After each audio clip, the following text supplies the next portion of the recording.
Well, good morning, everyone. My name is MightyStream. I'm going to do your December the 8th spiritual principle day in a meditation. I hope you're doing well this morning. Yeah, thank you, everyone, for your prayers. I've arrived in Iowa at the hotel this morning, and I'm looking forward to assisting my father today. So thank you for your prayers. Okay, December the 8th, autonomy for ourselves and for others. Allowing our partners and ourselves to experience personal autonomy means we can grow and change at our own pace. Living Clean, Chapter 5, Romantic Relationship. Being a member of NA gives us plenty of chances to learn about relationships. For most of us, that starts with a sponsor and a home group,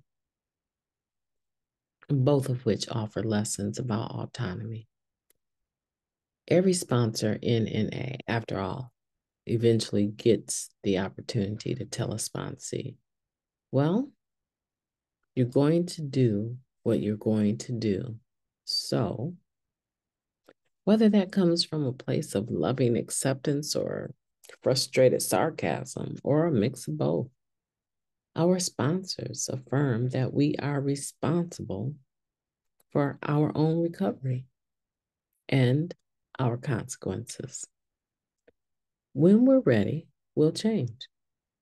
And as we often say, that might mean when we've had enough pain, we'll change. The same is true in our groups. We offer one another experience, strength, and hope. The choice of whether to accept what is offered belongs to each of us as individuals. Honestly, I was getting really tired of a home group member who kept sharing about the same thing all the time. A member shared, I got tired of being annoyed, so I just let it go and gave them space. Months later, they had a breakthrough and began to change. Today, we're very close.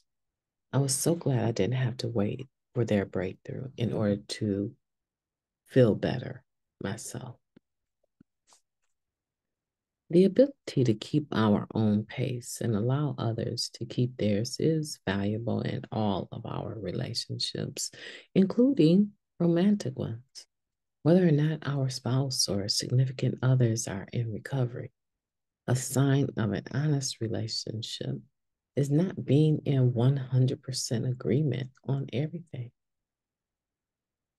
It makes sense to experience discomfort in our relationships when we have differences of opinion, differing values, or different levels of willingness to practice principles.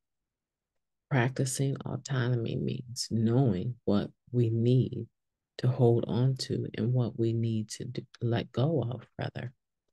If the answer to that isn't obvious, we can look to our group and our sponsor for guidance. I will practice autonomy by taking responsibility for my own life and recovery and allowing others the space to do the same. So there you have it. That's a beautiful meditation. Autonomy for ourselves and for others.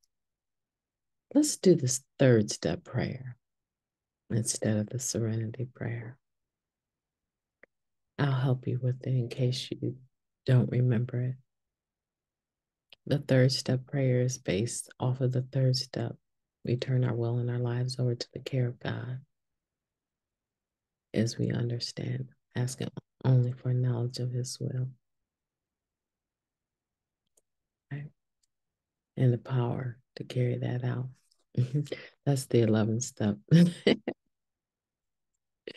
But you understand the 11th, the third step prayer, right? So here it is. Take my will in my life. Guide me in recovery. Show me how to live clean, right?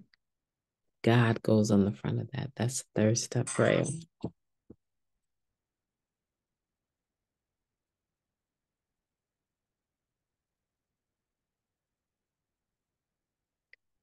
And so we're talking today about autonomy for ourselves and for others. And so we are going to allow room for ourselves to recover at our own pace.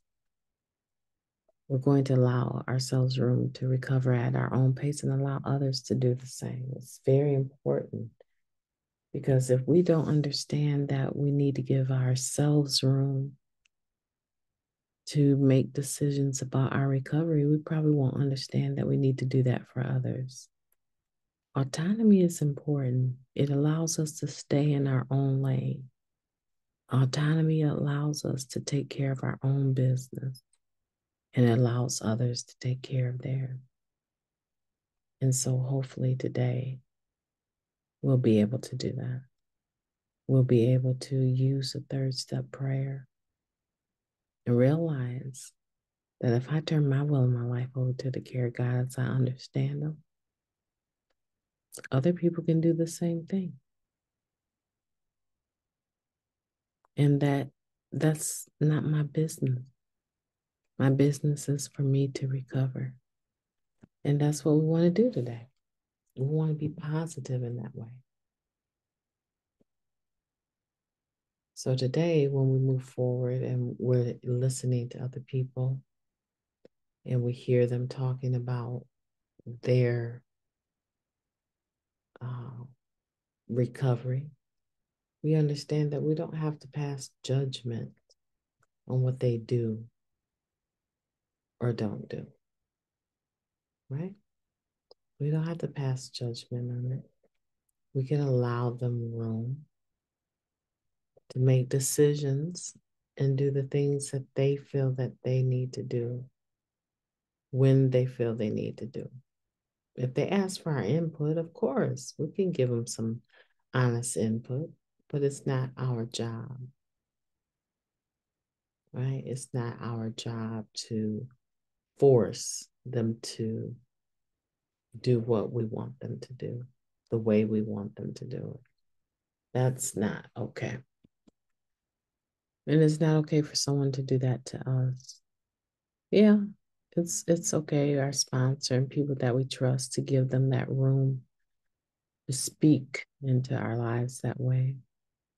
But autonomy is a special gift that we give to ourselves and we give to others.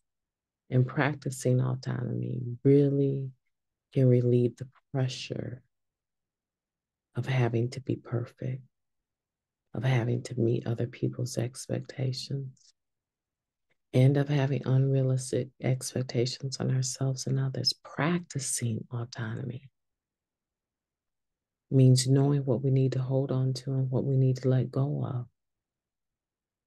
And if we're not sure of that, we know we have people we can turn to for help. I don't need everyone to agree with my opinion, right? I don't. My successfulness is not dependent upon other people's opinion about what I need to do. My successfulness is in my 11th step, my third step, but also my 11th step through prayer and meditation, maintaining conscious contact with the God of my understanding, asking only for knowledge of His will for me and the power to carry that out. My success is dependent on that. And if I can't get to that because I haven't actually done a third step, that's an issue and I need to work on that. But that's for everyone. My name is MightyStream. I've enjoyed talking to you today. I hope that you have a beautiful day on purpose.